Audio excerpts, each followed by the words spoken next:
Exercice 1. Complète les phrases suivantes. Le phénomène que subit un faisceau lumineux lorsqu'il traverse une petite ouverture est un phénomène de diffraction. Elle constitue une preuve de la nature ondulatoire de la lumière. Chaque lumière visible correspond à une fréquence bien déterminée. La longueur d'onde dans le vide d'une radiation visible est comprise entre 400 nanomètres, radiation de couleur violette, et 800 nanomètres, radiation de couleur rouge. Dans un milieu transparent d'indice de réfraction n, la célérité de la lumière est V égale C sur n. Si le milieu est dispersif, V dépend de la fréquence des radiations.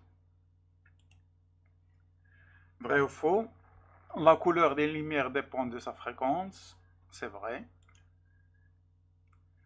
La fréquence des lumières monochromatiques dépend des milieux traversés. C'est faux. La fréquence ne change pas lors du changement d'un milieu. La longueur d'onde des lumières monochromatiques dépend des milieux traversés. Donc c'est vrai. La diffraction des lumières monochromatiques se produit sans changement de fréquence. Donc la diffraction ne change pas les caractéristiques de l'onde. La diffraction des lumières blanches s'accompagne d'une décomposition de la lumière. C'est vrai. On a un phénomène de dispersion. Exercice 3. Sachant que l'onde à zéro est la longueur d'onde dans le vide, quelle est la longueur d'onde d'une radiation lumineuse qui se propage dans un milieu à indice de réfraction n? Analyse. Si on écrit l'expression de la vitesse de la célérité dans le vide, la vitesse c'est c, la fréquence est 0, l'onde à 0. Dans un milieu quelconque, on a V égale nu lambda. Comme la fréquence ne change pas lors des changements des milieux de propagation, les deux fréquences sont égales. Nu 0 est égal nu. Donc on aura, si on prend le rapport des deux équations, on a C sur V est égal nu 0 lambda 0 sur nu lambda. Les deux fréquences sont égales, il nous reste lambda 0 sur lambda. Si C sur V est égal l'indice de réfraction. Donc, la réponse juste est lambda est égal lambda 0 sur n. Exercice 4. La fréquence d'une onde lumineuse de longueur d'onde dans le vide lambda est égale 500 nanomètres. Et donc on sait que nu est égal C sur lambda. On convertit les unités en unités internationales. Donc on a 3 10 à la puissance 8 mètres par seconde. 500 nanomètres nous donne 550. Donc 550 nanomètres nous donne 550 10 à la puissance moins 9 mètres. Donc la réponse juste est 5,45 10 à la puissance 14 Hz. Le 10, 9 va monter en haut, on aura un 10 à la puissance 17. Donc il nous reste 3 sur 550.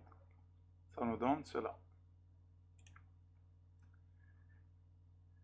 Une radiation dont la longueur d'onde dans le vide est 750 nanomètres est une radiation. Donc le domaine des spectres visibles est entre 400 nanomètres 800 nanomètres. Donc le 750 est proche des 800. La deuxième extrémité des spectres, c'est le rouge. Donc la couleur va être rouge.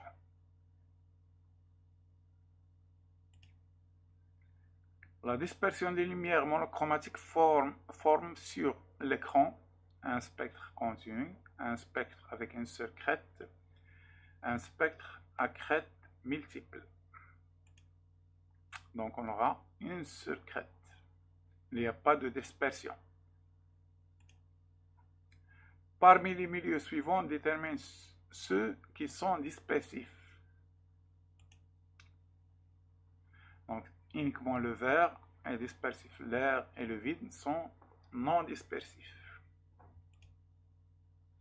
Lorsqu'une radiation lumineuse traverse un prisme, elle subit deux réfractions et une dispersion, deux réfractions. Donc on a vu qu'il y a deux réfractions sur les deux faces du prisme et à la sortie on a une dispersion.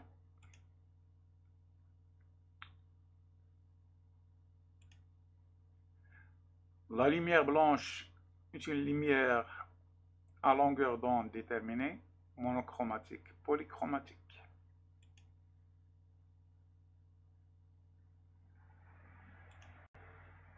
Exercice 10. Parmi les affirmations suivantes, indique celle qui est juste. Dans un milieu dispersif, la vitesse de propagation de la lumière monochromatique dépend de sa fréquence. Donc c'est vrai.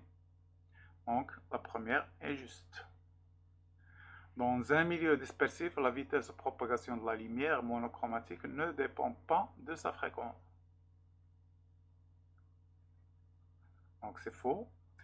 La fréquence des lumières monochromatiques ne dépend pas des milieux de propagation. C'est vrai.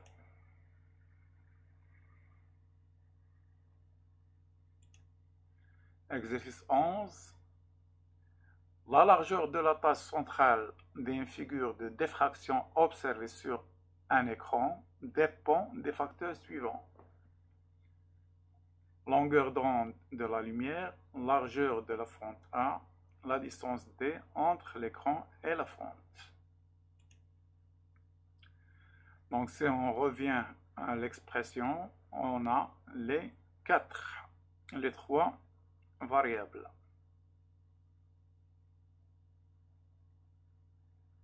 Donc la largeur c'est L. On a vu que dans l'expression, on a les trois variables A, D et lambda. L'écart angulaire entre le centre de la tache centrale d'une figure de diffraction et le début de la première tache sombre est, donc θ est égal lambda sur A. Exercice 13. Parmi les affirmations suivantes, indique celle qui est juste. La trajectoire de la lumière dans un prisme dépend de sa couleur. La trajectoire de la lumière dans un prisme dépend de l'indice de réfraction du verre. L'indice de réfraction du verre ne dépend ni de la fréquence ni de la longueur d'onde dans le vide de la radiation lumineuse. La lumière n'a pas besoin d'un milieu de propagation matériel. La fréquence de la lumière change lorsqu'elle passe d'un milieu à un autre.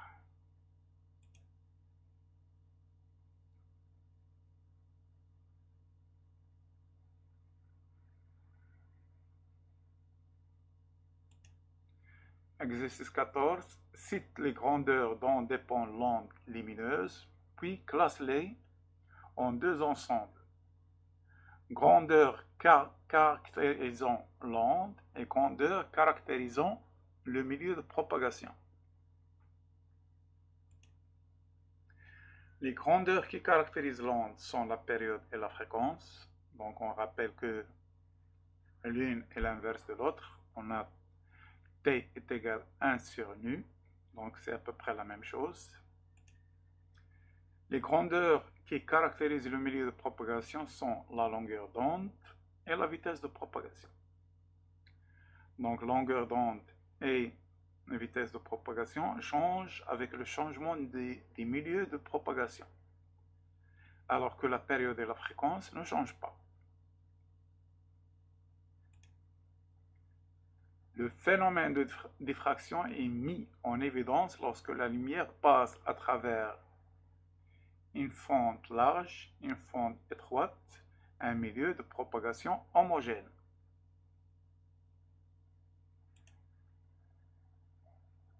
Donc la fente doit être étroite.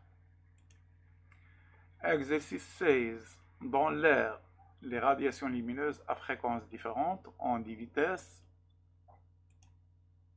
égales. Donc on a dit que l'air est un milieu non dispersif. Donc la vitesse ne dépend pas de la fréquence de la radiation. La longueur d'onde d'une radiation lumineuse est exprimée par la relation lambda est égal à C sur nu. Exercice 18. Une radiation lumineuse dans le vide ou dans l'air a la même fréquence, la même longueur d'onde, même vitesse de propagation.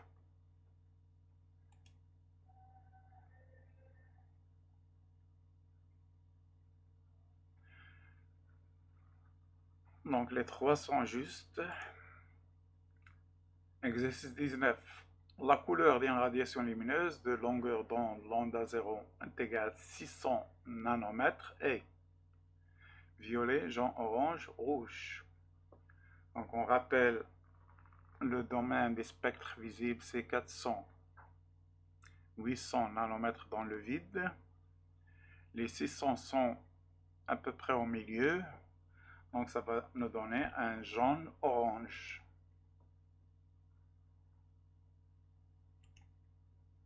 Lorsqu'une radiation lumineuse passe d'un milieu de propagation à un autre, sa longueur d'onde change, sa fréquence change, sa couleur change. Donc la couleur et la fréquence ne changent pas, ce qui change c'est la longueur d'onde. Exercice 21. Calcule la fréquence d'une onde lumineuse émise par un laser hélium-néon de longueur d'onde dans le vide, lambda 1 égale 630 nanomètres.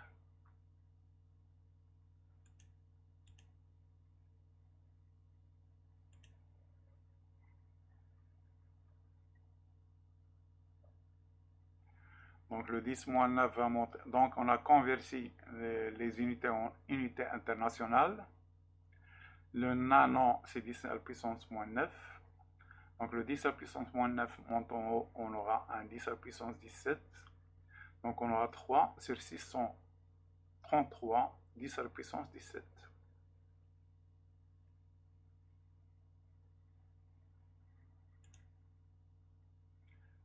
Calcule la longueur d'onde dans le vide d'une onde lumineuse émise par une lampe à vapeur de sodium de fréquence nu 2 est égale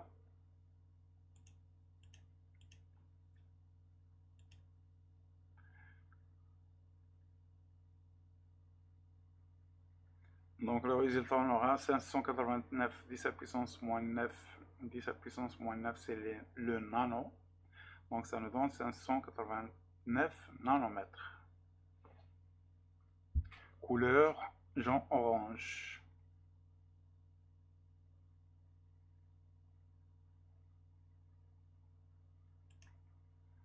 Exercice 22.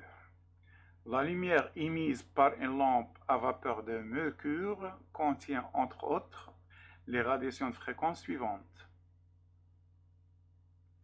Calculez la longueur d'onde dans le vide de chacune de ces radiations.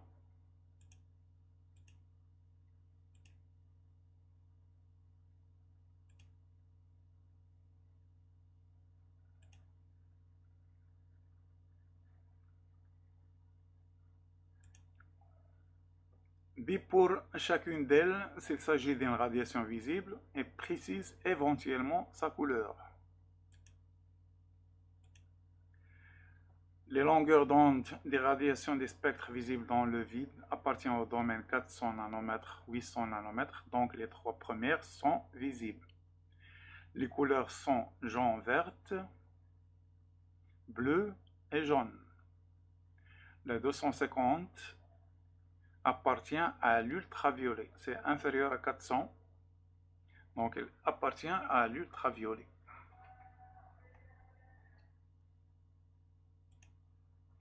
Exercice 23. Un rayon lumineux monochromatique arrive sur la face d'un prisme avec un angle I est égal à 48 degrés et sort du prisme avec un angle D est égal à 52,8 degrés. Sachant que l'angle des prismes A est égal à 62 degrés, calcule l'angle d'émergence I'. Donc on sait que D est égal à I plus I' moins A, ce qui nous donne I' est égal, soit I' est égal à 64,8 degrés. Question B. Trouve la valeur de R, R', puis déduit le coefficient de réfraction des prismes. Donc on nous donne une relation pour simplifier l'étude. Sinus A moins B est égal à sinus A cos B moins sinus B cos A.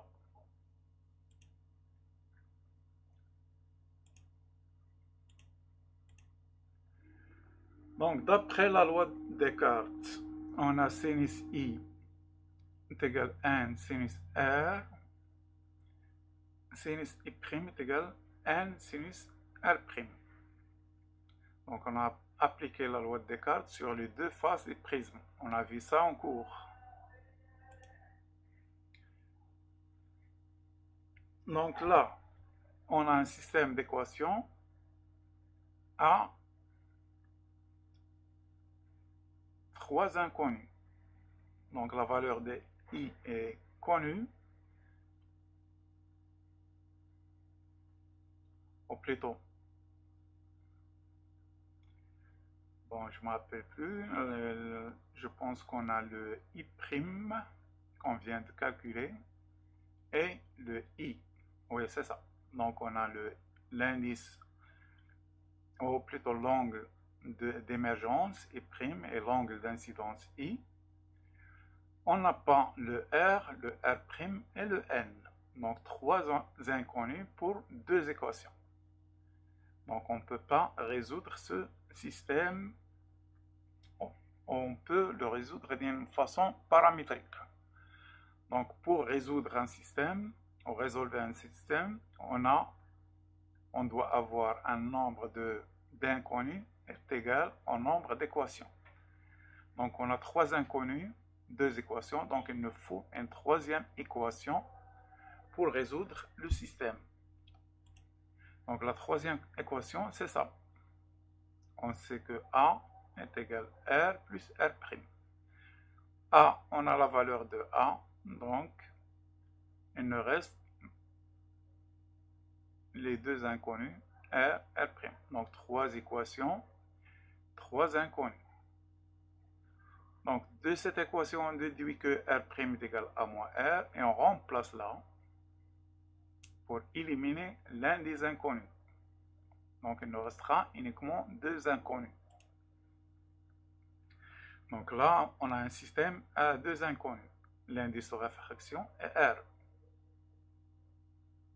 Donc on peut le résoudre.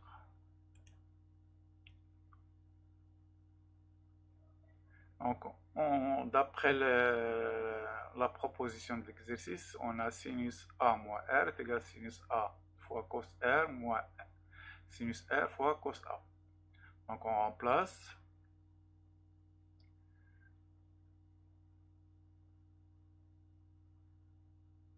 Donc on fait le rapport des deux équations. Donc l'une des méthodes de résolution des systèmes d'équations, c'est le rapport. Donc on fait le rapport des deux équations. Sinus I' sur sinus I est égal à tout ça sur N sinus R. Donc on sépare et on réduit. Donc on aura n sinus A cos R sur n sinus R. Donc le n va disparaître. Et on aura le cosinus R sur le sinus R, ce qui nous donne la cotangente R ou l'inverse de la tangente de R. Donc en fin de compte, on a sinus A qui reste sur la tangente de R. De l'autre côté, on a n sinus R qui va s'éliminer avec le n sinus R et nous reste le cos A. Donc on cherche la valeur de R, donc on va extraire le terme contenant le R, c'est-à-dire la tangente R. Donc tangente R est égale sinus A sur tout ça.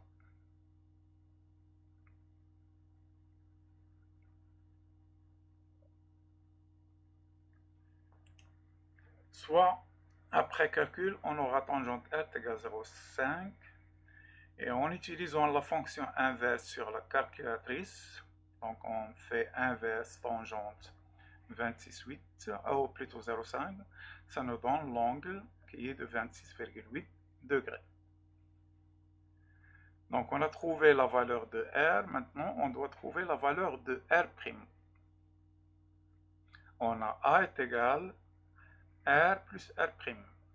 Donc il suffit de remplacer pour avoir de R'. Il nous reste l'indice de réfraction. Donc on sait que sinus I est égal à n sinus R. On a les deux angles, on peut calculer ce qui nous donne n est égal à 1,65 degrés. Oh, plutôt, c'est l'indice de réfraction qui n'a pas d'unité. Exercice 24.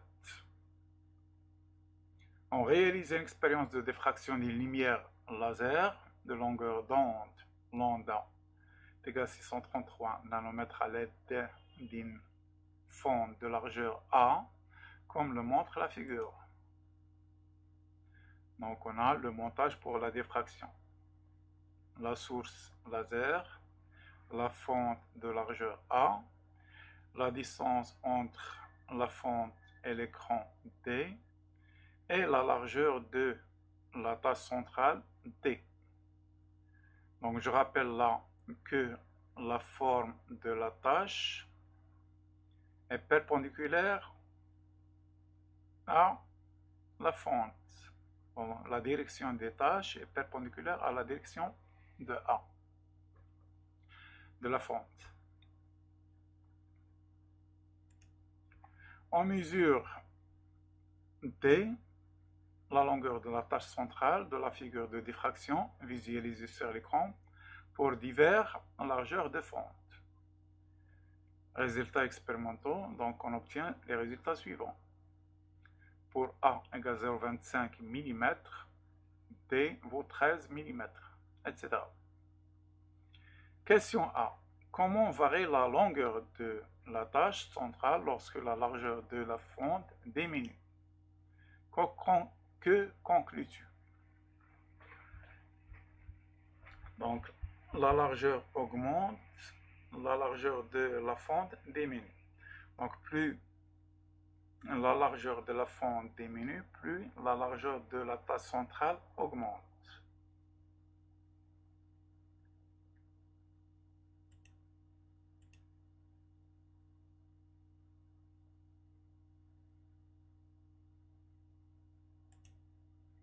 Donc, comme conclusion, on peut dire que la largeur de la tâche centrale dépend de la largeur de la fente.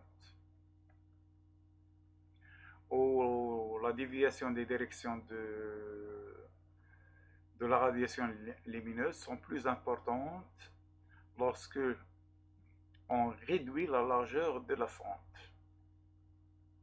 B construit la courbe T égale F de 1 sur A. Que conclus-tu? Solution. Donc la courbe. Donc on a besoin de 1 sur A, donc on le calcule. Donc elle est donnée en millimètres moins 1.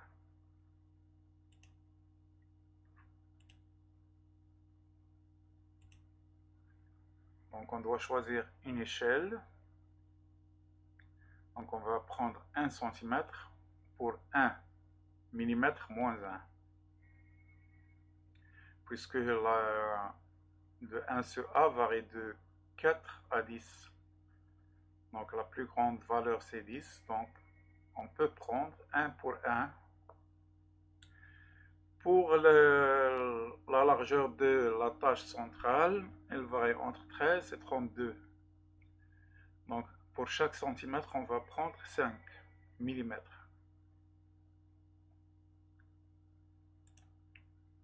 Donc on pose les points. On relie les points pour avoir la courbe. Donc c'est une droite qui passe par l'origine, à l'exception d'un point qui sort. Donc je rappelle que lors des expériences, on a des incertitudes. Donc on peut négliger ce point-là. Donc on a une droite passant par l'origine.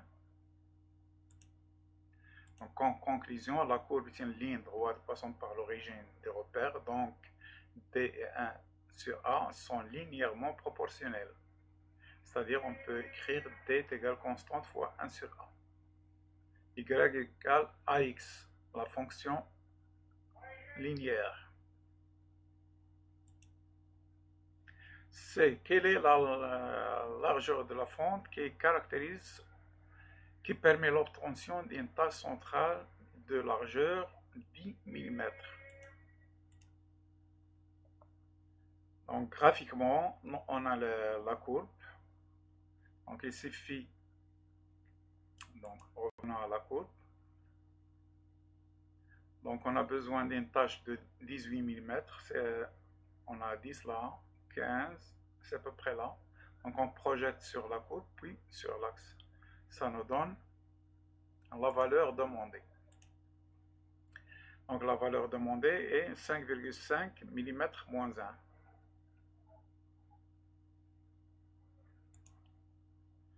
D calcule D, la distance entre la fente et l'écran, dans le cas où A est égal à 0,25 mm.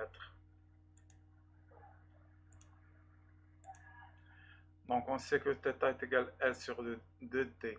Elle est aussi égale à lambda sur A. Donc on sort le D de là. Donc D est égal à D, on va le monter. Le A va monter ici et lambda va descendre en bas. Donc D est égal à D sur 2 lambda. Je rappelle que L est la largeur de la tâche. Donc dans cet exercice, il est noté D minuscule. Donc L et le D minuscule, c'est la même chose. Et on calcule. Donc on trouve D est égal à 2,57 mètres.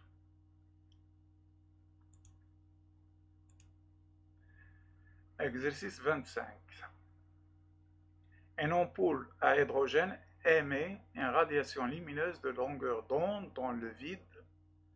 L'onde à 0 est égale à 410 nanomètres. Question A. Calcule la fréquence de la radiation lumineuse. Donc on a vu tout ça. Donc nu est égal à 7,32 10 à la puissance 14 Hz. Question P. Cette radiation lumineuse est-elle visible? C'est oui. Quelle est sa couleur? Donc le domaine des visibles, c'est 3,7 10 à la puissance 14, 7,5 10 à la puissance 14. Donc le 7,32 appartient à ce domaine. Donc la radiation est visible. Elle est proche des violets, donc elle est violette.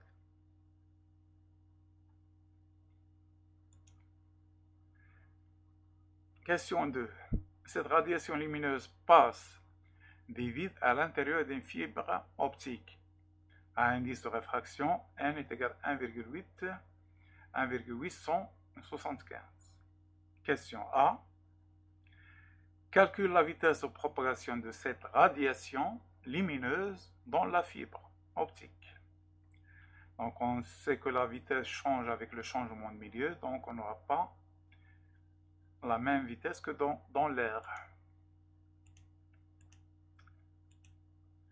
Donc on sait que N est égal à C sur V. Donc V est égal à C sur N. On remplace. Donc la vitesse est à peu près la moitié que celle dans l'air. Donc la vitesse dans l'air c'est 3 10 à la puissance 8. Là on a 1,6 10 à la puissance 8. C'est à peu près la moitié. Donc la vitesse de propagation tombe de moitié.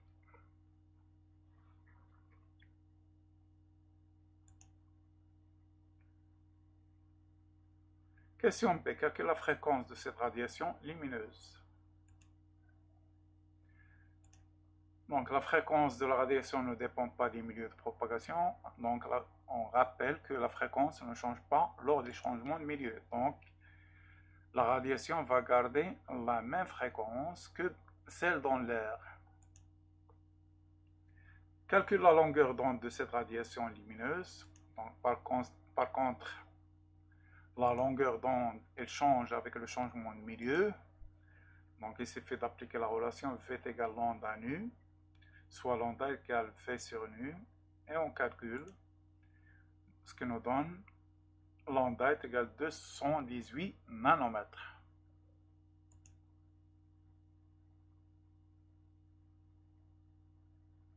Cette radiation lumineuse appartient-elle au spectre visible? C'est oui. Quelle est sa couleur?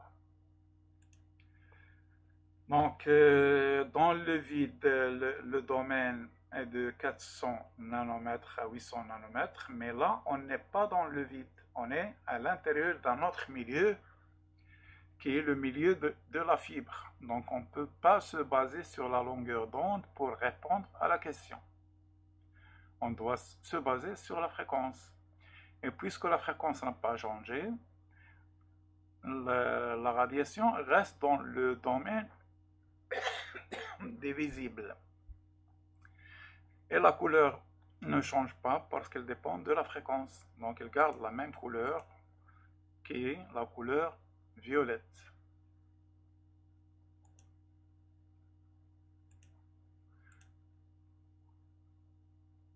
Donc fin des exercices et fin de cours. Bonne chance.